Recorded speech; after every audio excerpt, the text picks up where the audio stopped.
Olá, pessoal, tudo bem? Meu nome é Andréa Rocha, eu sou advogada aqui em Brasília, com experiência e atuação nos tribunais superiores, e essa é a nossa segunda aula sobre recurso especial na prática. Na aula passada, nós abordamos um pouquinho dos princípios relativos aos recursos, inerentes a toda a parte recursal, que também se aplicam ao recurso especial, e hoje nós vamos adentrar nos pressupostos de admissibilidade, os pressupostos genéricos. Quando a gente fala de admissibilidade, nós estamos falando do conhecimento do recurso.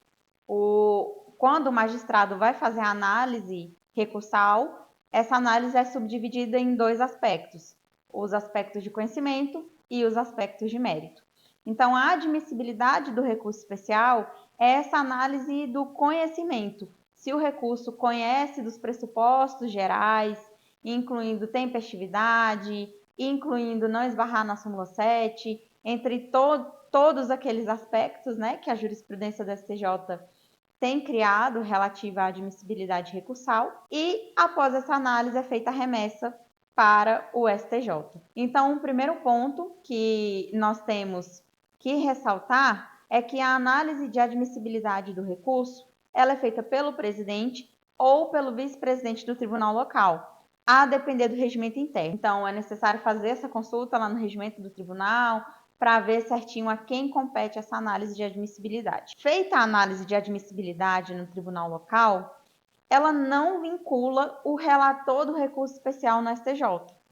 Então, pode ser que o relator, ao analisar o recurso antes de adentrar no mérito, ele conheça do recurso especial que não foi admitido, por exemplo, na origem, no tribunal local. Então, esse é um ponto que precisa ser entendido com muita maestria, no sentido de que a admissibilidade, a análise de admissibilidade feita pelo presidente ou pelo vice-presidente do tribunal local, na origem, não vincula o relator do recurso no STJ, ok? Então, basicamente, quando estamos falando de recurso especial, há uma dupla análise de admissibilidade, tanto na presidência e na vice-presidência do tribunal, quanto posteriormente pelo relator, que antes de adentrar no mérito, faz essa análise de conhecimento. É o caso, por exemplo, dos agravos em recurso especial, que são interpostos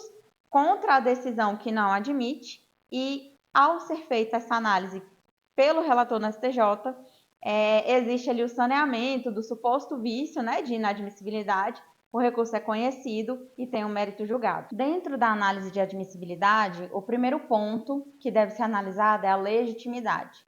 A legitimidade recursal diz respeito a quem pode interpor recurso especial, e ela tem previsão no artigo 996 do Código de Processo Civil. Segundo o referido artigo, podem interpor recursos, são partes legítimas para interpor recurso a parte vencida, a parte sucumbente, obviamente, o terceiro interessado e o Ministério Público. Nesse aspecto, é importante pontuar dois entendimentos jurisprudenciais do STJ.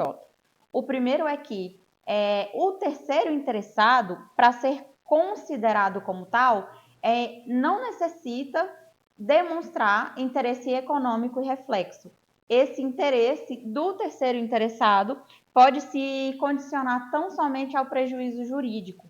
Então, ao interpor um recurso especial na condição de terceiro interessado, quando você for fazer aquele tópicozinho de legitimidade, justificando por que está ingressando no feito e interpondo o recurso, é muito interessante mencionar a jurisprudência do próprio STJ, que fala que não necessariamente esse interesse deve estar condicionado tão somente ao prejuízo econômico e financeiro, mas também ao prejuízo jurídico. E um outro aspecto muito interessante também e que deve ser considerado é sobre a legitimidade da pessoa jurídica de interpor ou não recursos em favor do sócio, mesmo que a pessoa jurídica já integre a lide. Esse é o entendimento do tema repetitivo 649 do STJ.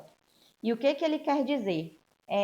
A pessoa jurídica não é parte legítima, por exemplo, para recorrer de uma decisão em execução fiscal, uma situação hipotética, que determinou o ingresso do sócio no polo passivo da demanda. Isso extrapola, seria, de acordo com a STJ, uma substituição processual que não tem qualquer guarida ou previsão legal. Então, esses dois pontos jurisprudenciais são interessantes de ser considerados no seu dia a dia prático quando for elaborar o seu recurso. O segundo ponto relevante de admissibilidade é o interesse recursal. O interesse recursal, de forma muito sucinta, considerando a própria jurisprudência da STJ, consiste na possibilidade da parte ter aquela decisão revisada para melhor, de acordo com seus interesses, para melhor. Então, esse é o entendimento do STJ para que exista interesse recursal na interposição de recurso especial, precisa haver o mínimo de possibilidade da decisão recorrida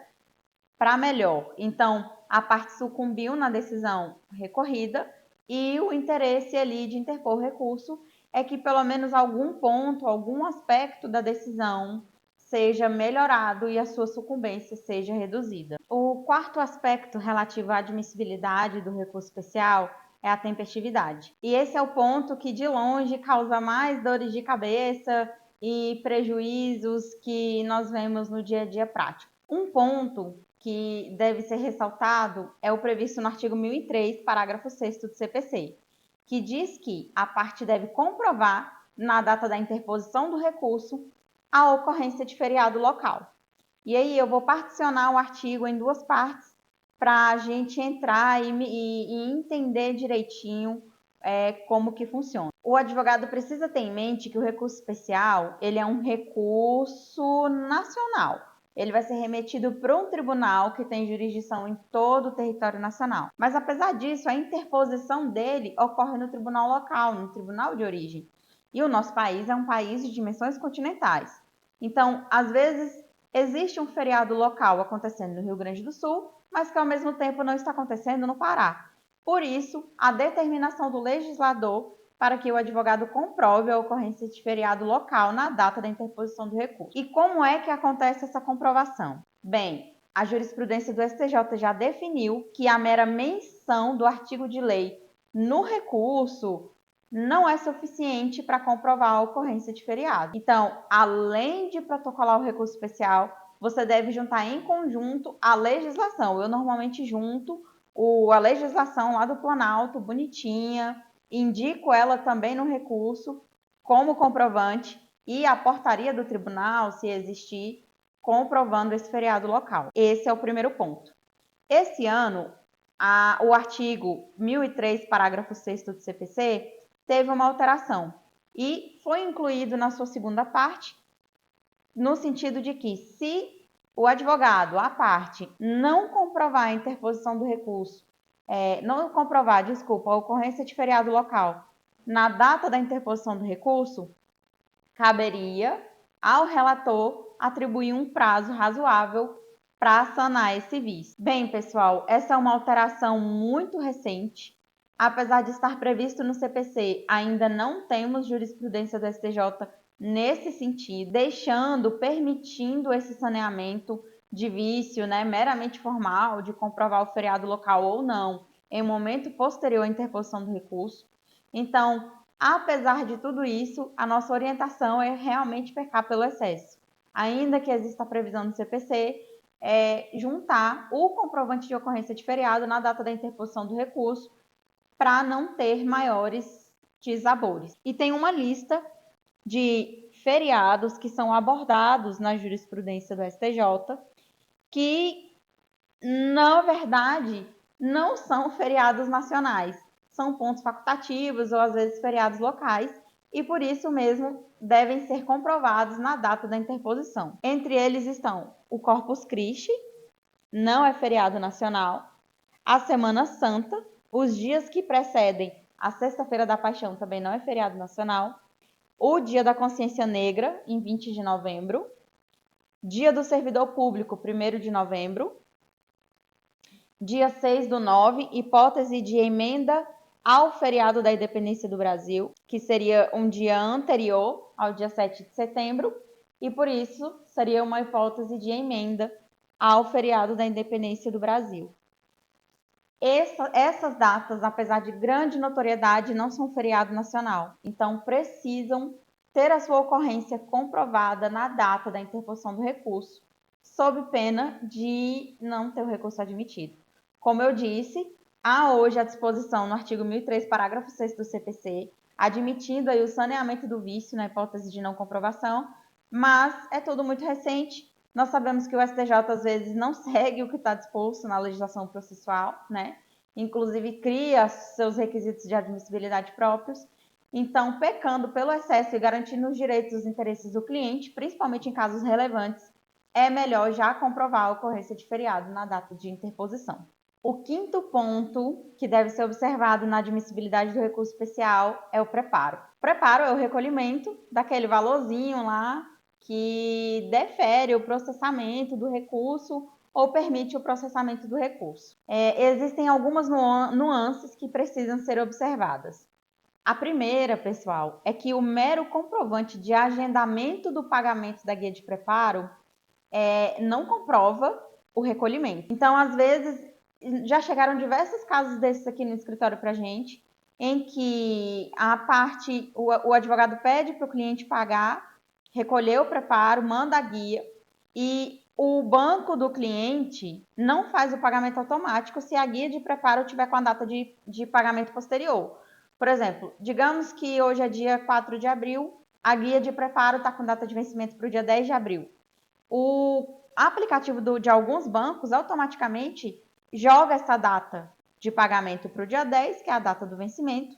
O cliente não se atenta e manda só esse comprovante para o advogado, e o advogado protocola com esse comprovante de agendamento. Isso, de acordo com o STJ, não é suficiente para comprovar o recolhimento do preparo, e nesses casos pode ser aberto o prazo para recolhimento das custas, sanando esse vício, mas recolhendo em dobro. Então, primeiro ponto, tomar cuidado com o mero comprovante de agendamento de pagamento.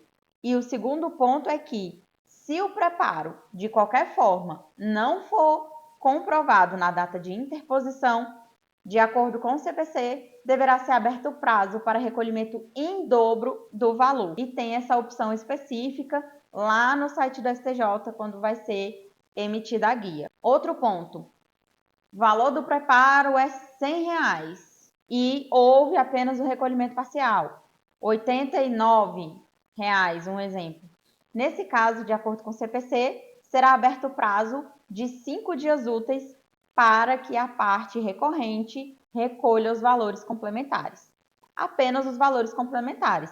Se isso não for observado, o recurso pode ser declarado deserto e não ser conhecido. Da mesma forma, se não houver preparo nenhum ou se só juntou o comprovante de agendamento do pagamento e houve abertura de prazo para recolhimento em dobro e ainda assim o recorrente não saneou esse vício, o recurso será declarado deserto e não haverá uma outra oportunidade de se sanear esse vício. Então, o preparo, igualmente como a tempestividade, é de muita importância no recurso especial e merece ter as devidas cautelas quando for efetuado.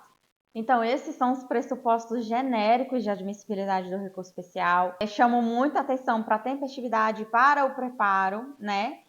Que são as duas causas, assim, depois da súmula 7, de maior inadmissibilidade ou não conhecimento de recursos especiais interpostos. E na próxima aula, nós voltaremos falando dos pressupostos específicos de admissibilidade do recurso especial.